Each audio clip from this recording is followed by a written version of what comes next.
बार एक लड़का था, उसकी एक मित्र थी लड़की, अपनी भाषा में हम उसको गर्लफ्रेंड कहते हैं, उसकी एक दोस्त थी।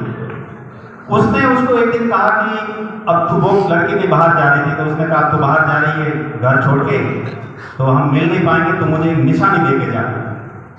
तो हमने बच्ची के ने कोठार को देख दी, क्या दिया उसको, अपने पैर की जूती निकाल कर दे दी।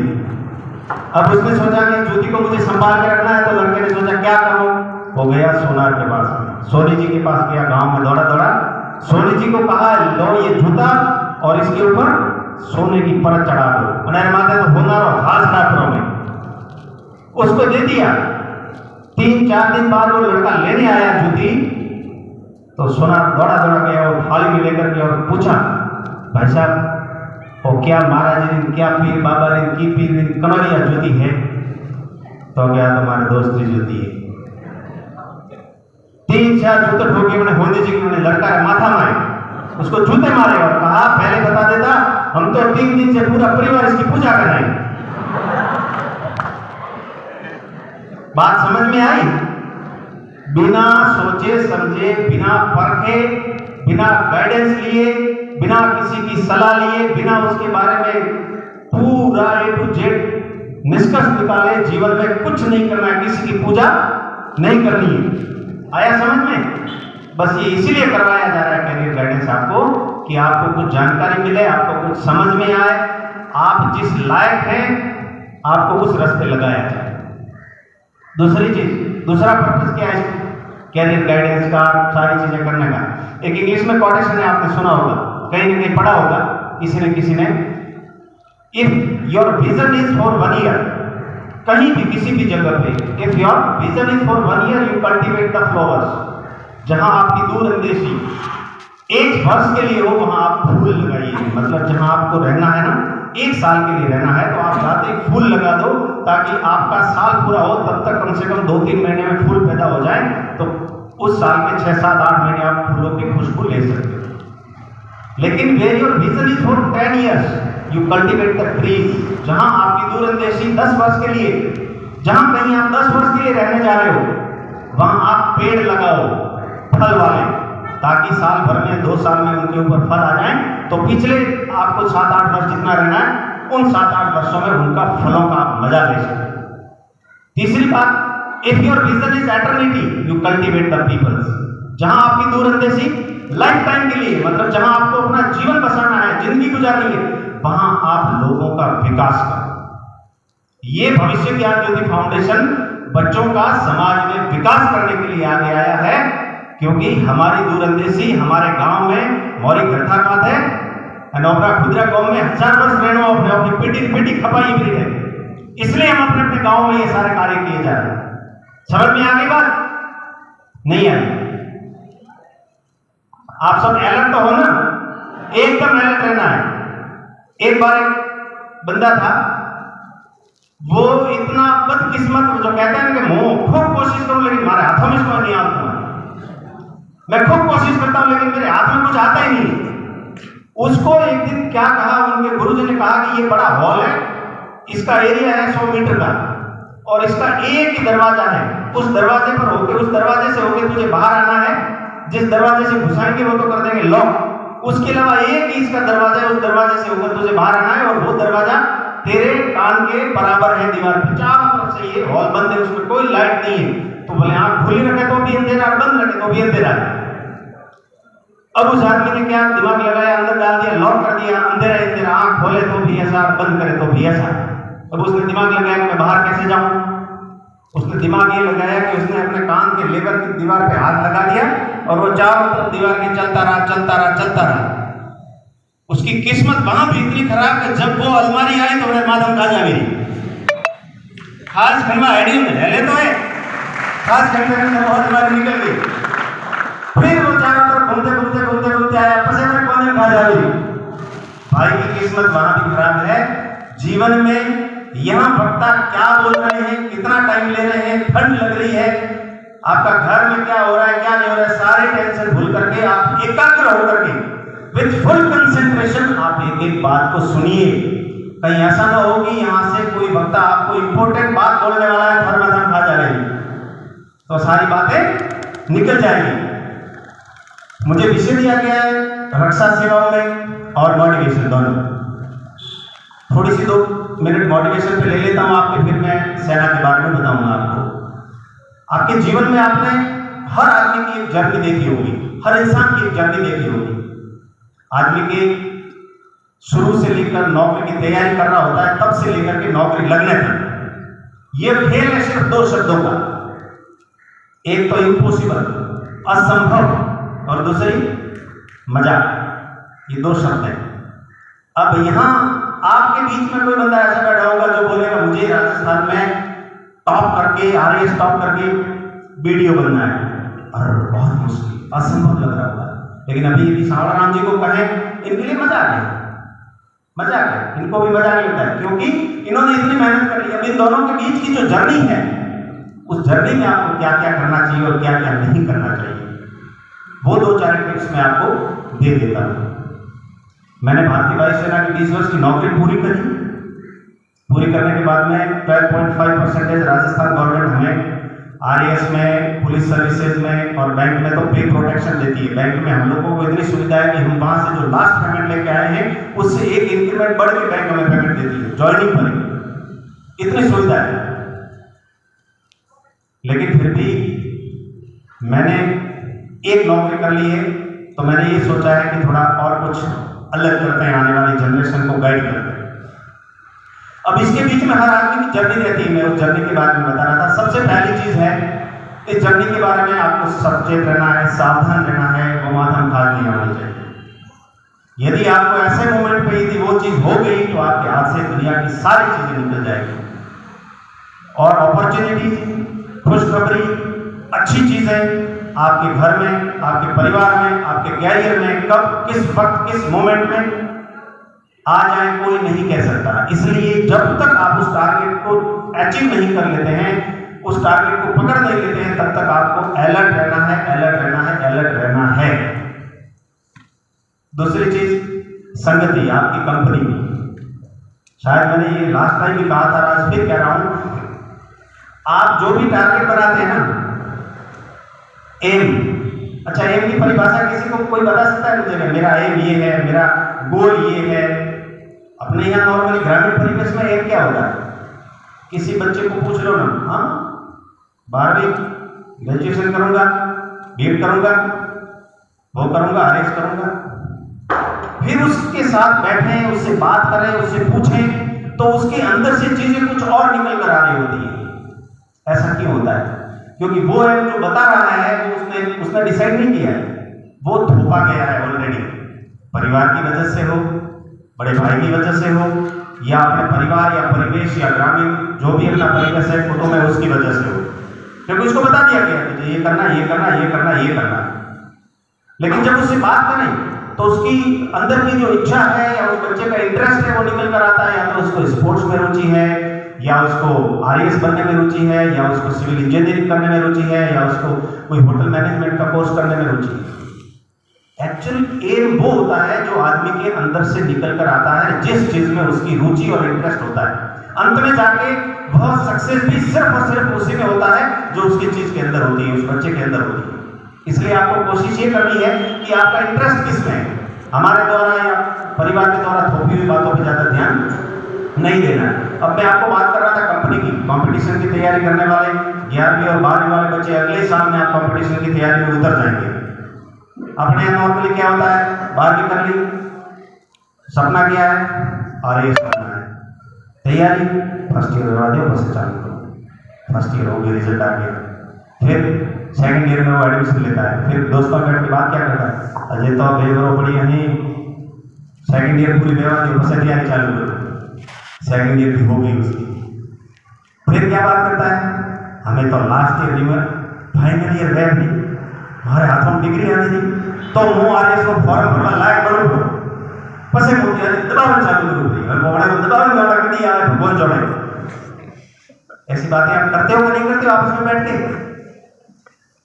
अब आपको क्या करना है, 12वीं का लास्ट एग्जाम जिस दिन होता है ना, उसी दिन घर जाओ, खाना खा के सो जाओ, सारी किताबें बंद करके, दूसरे दिन उठो, उठ करके अपना जो टारगेट है, यदि आपको बीएड की तैयारी करनी है, यदि आपको आरएस की तैयारी करनी है, यदि आपको कोई सिविल इंजीनियरिंग वगैरह या फ्लैट मैथ जिसकी भी तैयारी करनी है, वो टारगेट आपको चूज करना है, उस पे उसी दिन से लग जाइए। First year, second year and final year में तीनों 365 इंटू 3 करोगे तो आपके पास में लगभग 1000-1100 के आसपास दिन हो जाते हैं। अब जो बच्चा उसी दिन से अपनी तैयारी में लग जाता है, first year, second year, final year, graduation complete होते होते वह इतनी तैयारी कर लेता है कि इस साइड में उसकी डिग्री हाथ में और इस साइड में आरएस बनने को तैयार है। एग्जाम दो, निकाल लेगा, एग्जाम दो, बीएड की एंट्रेंस निकाल लेगा, एग्जाम दो, मैट का, क्लेट का, सेट का, जिसका भी है वो निकाल लेगा। लेकिन यह आपको करना पड़ेगा। यह करने के लिए एक पेन, एक डायरी, एक न्यूज़पेपर, डेली का उसमें से क्या क्या परिवर्तन हुए उस डायरी में आप डेट वाइज लिखते जाओ।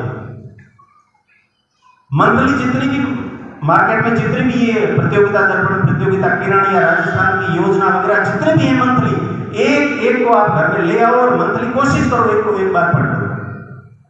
ईयर बुक जनरल नॉलेज की राजस्थान की एक साल में एक बुक को कम से कम 4 बार पढ़ डालो और एक घंटा बना लो। 5 pages per day return, 5 page per day मुझे लिखना ही है।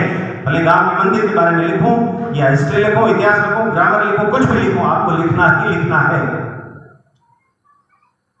पढ़ते वक्त संगति आरएस की तैयारी करने वाले, यदि जोधपुर, जयपुर कहीं भी रह रहे हो, अपने हॉस्टल में आरएस की तैयारी करने वाले बच्चों का ही ग्रुप बनाओ। पटवारी की तैयारी करने वाले ऐसे बच्चों के साथ रहो, उठो बैठो। बीएड की तैयारी करने वाले उन्हीं बच्चों के साथ उठो बैठो। नहीं तो एक कोने में पटवारी की तैयारी करने वाला, एक कोने में बीएड की तैयारी करने वाला, तीसरे कोने में आरएस की तैयारी करने वाला। ऐसा हमारा भाषण सुन के जाओगे, अभी तो आप आरएस बनने की तैयारी, घरे जाते जाता फर्स्ट ग्रेड अध्यापक 12 बजे हाजिर हुई बाड़ी कहते रहे, ग्रेड 3 अध्यापक पसे पटवारी पसे ग्राउंड सेवक पसे, हमें तो सिक्योरिटी गार्ड लाके हो तो ठीक।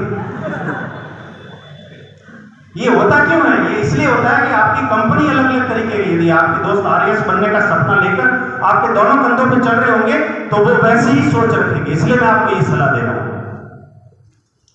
समझ में आएगा? अब बात करते हैं air force, army, navy, BSF, CSF, CSF, ITBP, police विभाग। भारतीय अपना जो सिस्टम है रक्षाओं का, सेनाओं का, उसमें 2 तरीके से ये सिस्टम चलता है। एक चलता है मिलिट्री, एक चलती है पैरामिलिट्री। सेनाएं, सशस्त्र सेना बल और अर्धसैनिक सेना बल। Defence, ministry of defence MoD में आती है, रक्षा मंत्रालय में आती है 3, आर्मी, नेवी और एयरफोर्स। आर्मी क्या करती है? बॉर्डर पे लड़ती है, नेवी समुद्र में लड़ती है, एयरफोर्स हवाई जहाज से लड़ाई करती है। काम तीनों का लड़ना ही है। बाकी सारी चीजें आईटीबीपी है, सीएएसएफ है, सीआरपीएफ है, आईटीबीपी है, बीएसएफ है, ये सारी की सारी मिनिस्ट्री ऑफ होम अफेयर्स के अंदर में आती हैं, गृह मंत्रालय के अंदर में आती हैं, जिनको हम अर्धसैनिक बल बोलते हैं, पैरामिलिट्री फोर्सेस बोलते हैं। अब पैरामिलिट्री फोर्सेस का काम क्या होता है? पैरामिलिट्री फोर्सेस और पुलिस विभाग, ये भी मिनिस्ट्री ऑफ होम अफेयर्स में आता है। इनका काम क्या होता है?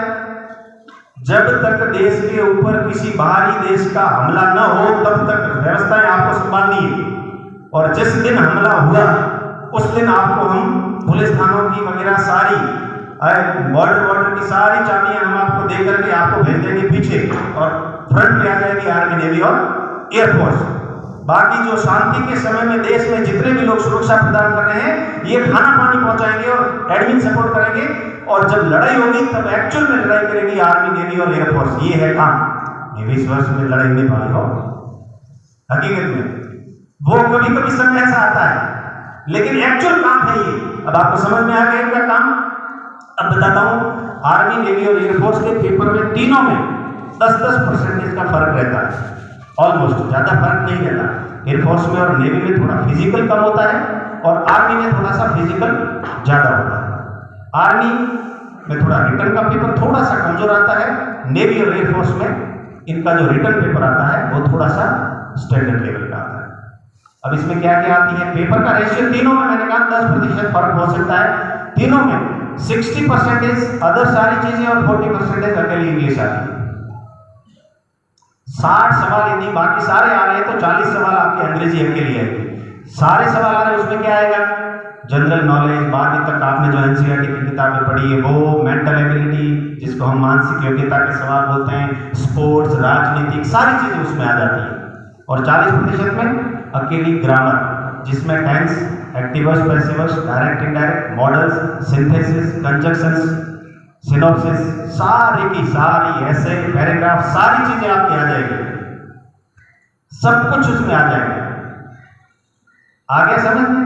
अब एक एक चीज यदि बताने जाएं आपको तो बहुत बड़ी चीज हो जाएगी। इसके बाद में जो एनडीए होता है, ये मैंने बताया एक्स ग्रुप, वाई ग्रुप के लिए। अब ऑफिसर्स बनने के लिए आपके पास में 3-4 चीजें, एक है सीडीएस, कंबाइंड डिफेंस सर्विसेज, जिसमें सीडीएस का एंट्रेंस एग्जाम देने के बाद में, एसएसबी के बाद में आप आर्मी, नेवी, एयरफोर्स, तीनों में से कोई भी सेलेक्ट कर सकते हैं।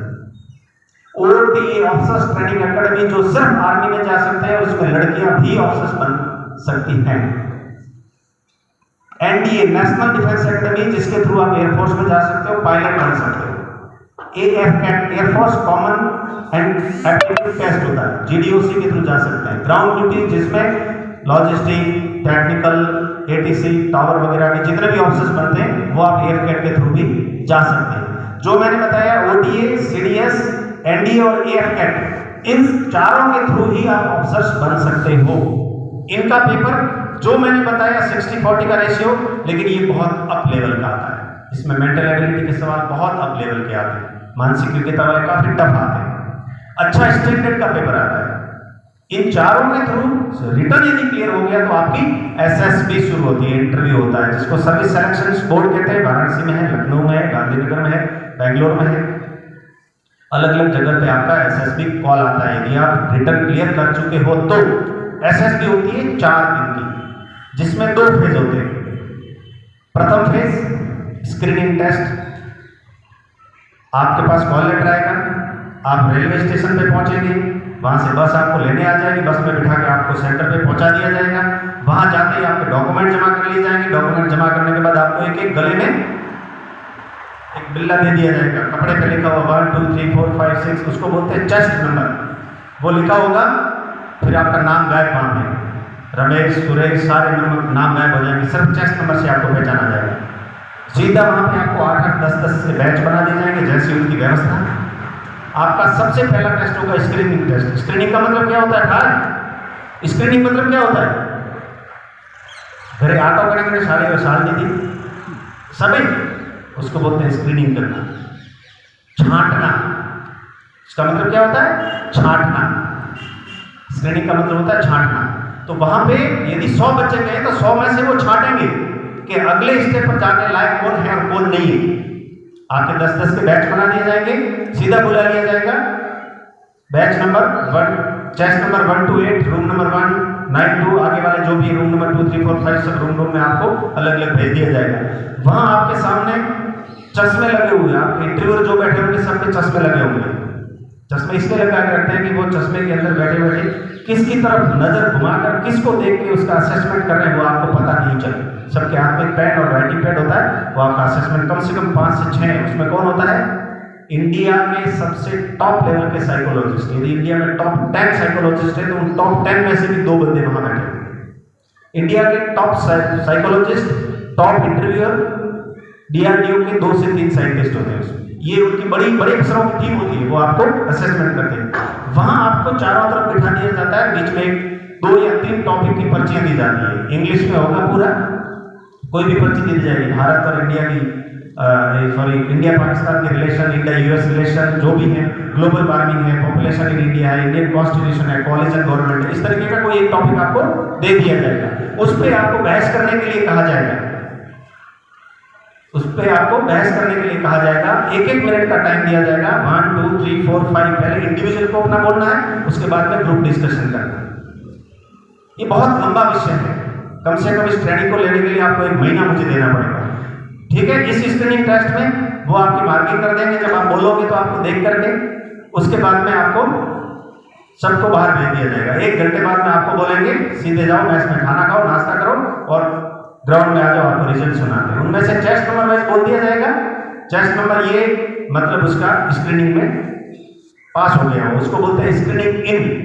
अब जो स्क्रीनिंग आउट हो गए उनको फिर से बस में बिठा के जिस रेलवे स्टेशन से उठाया था उसी रेलवे स्टेशन पे छोड़ दिया जाएगा। अब जो स्क्रीनिंग इन हो गए वो 4 दिन बाहर रहेंगे। पहले दिन पीपीटीटी होगा, picture perception and description test होगा, जिसमें पूरी आपकी साइकोलॉजिकल टेस्ट होगा। पिक्चर परसेप्शन, एक पिक्चर दिखाई जाती है 5 सेकंड के लिए, टीवी बड़ी स्क्रीन पे चलती रहती है, जैसे आप आगे बैठे हैं यहाँ पिक्चर चलती रहेगी, उस पिक्चर को आपको 5 सेकंड देखना है और 1 मिनट लिखना है। जितना लिखा है नहीं लिखा आपका काम। 15 पिक्चर टोटल आती है, 14 पिक्चरों के पिक्चर दिखाए जाएंगे और 15 दिन ब्लैंक रहेगी, उस पर आपको मन से स्टोरी लिखनी। स्टोरी कैसे लिखनी है, कौन सा कैरेक्टर रखना है, बहुत गहराई वाला विषय। पहला दिन हो गया। दूसरा दिन हो गया आपका GTO, ग्राउंड ट्रेनिंग ऑफिसर। वो आपका पूरा ग्राउंड में लेता है, आपकी अलग अलग टुकड़ियां बनी होंगी, उसमें आपको अलग अलग सिचुएशन दे दी जाएगी। बीच में 50 फीट की नदी है, आपके इंडिया के पास 15 सैनिक हैं, सामने पाकिस्तान के 1000 सैनिक हैं, आपको ये नदी पार कर उधर जाना है, कैसे लेके जाओगे, आपके पास माल मटेरियल, इतनी रस्सियां हैं, इतनी बल्लियां हैं, इतना ये है, आपको दे दिया जाएगा, आप पार करके दिखाना। वो ग्राउंड पे आपकी ऐसी कंडीशन बनी होगी। इस तरीके की आपको पूरे दिन ट्रेनिंग चलेगी, इसको बोलते हैं GTO। तीसरे दिन आपका इंटरव्यू होगा। इंटरव्यू एक फॉर्म भरवाया जाता है आपसे, जिसको बोलते हैं PIQ, पर्सनल इंफॉर्मेशन क्वेश्चनेयर, जिसमें पहली क्लास से लेकर के आज तक की सारी पढ़ाई कहाँ कहाँ करी है, पढ़ाई कब करी, फेल हुए तो किस साल फेल हुए, यदि बीच में कोई किसी दिन पढ़ाई छोड़ दी है तो आपने किस दिन पढ़ाई छोड़ी थी, क्यों छोड़ी थी, उसका रीजन क्या, 1 साल 2 साल तक आप घर में बैठे तो क्यों बैठे, आपके घर में कौन है, गांव की जनसंख्या कितनी है, उसमें सारा उस पर्सनल इंफॉर्मेशन क्वेश्चन में आपसे भरवाया जाएगा और आपका इंटरव्यू सिर्फ और सिर्फ उस PIQ के आधार पर ही लिया जाएगा। पूरे दिन इंटरव्यू चलता है, घंटे घंटे 2-2 घंटे का। ये हो गया आपका इंटरव्यू। चौथे दिन होगा आपका कॉन्फ्रेंस। कॉन्फ्रेंस में यूं आप राउंड टेबल कॉन्फ्रेंस के गूगल पे फोटो देखे होंगे, ऐसे होकर के ऐसे चारों तरफ ऑफिसर्स बैठे रहते हैं, सामने एक चेयरमैन बैठा होता है, सामने यहाँ छोटा सा स्टूल लगा देते हैं, उस स्टूल पे आपको बैठना है और उनमें से 25-30 कॉन्फ्रेंस बोर्ड में से आपको कोई भी बंदा कुछ भी सवाल पूछ सकता है। वो 5 या 10 मिनट की ही चलती है। अब इसमें क्या बोलना है, कैसे बोलना है, कैसे एंट्री करनी है, कैसे एंट्री नहीं करनी है, ये बहुत लंबा विषय, इतना समय ज़्यादा हो जाएगा। इसके बाद में आपका 5वें दिन या तो चौथे दिन उसी दिन या 5वें दिन रिजल्ट आ जाता है। उसमें जो पास हो गया सीधा उठा के ट्रेनिंग में, मेडिकल के बाद में ट्रेनिंग में भेज दिया गया। ये है डिफेंस का कैरियर। बहुत बहुत धन्यवाद मुझे बोलने का मौका दिया। एक छोटी सी कहानी सुनाऊंगा, उसके बाद मैं मेरी इस वाणी को विराम करूंगा।